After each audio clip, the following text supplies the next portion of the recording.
marka la gaaro 13 Noofambar waxaan ugu baaqaynaa ummadda reer Somaliland inay u diyaar garoobaan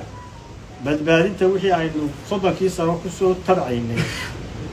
ee dawladnimada xukuumadda maanta jirta xididada u siibayso jiritaankiisa waxaa naga go'an inaanu hoggaaminno oo horgalno hawlaha lagu badbaadinayo qaranka muwaadin intaas oo dhacdo oo aad markhaati ka tahay waxaad ugu diyaar garoobaynaa badbaadada Somaliland oo aynaanu kala harin xisbiga wadani isaga oo talo wadaag la ah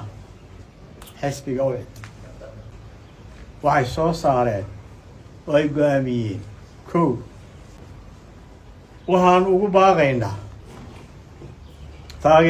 taageerayaasha xisbiyada mucaaridka ah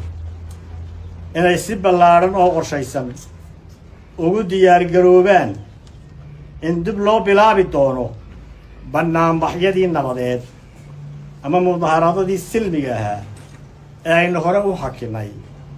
kuwaasoo ka qabsoomi doona dhammaan gobollada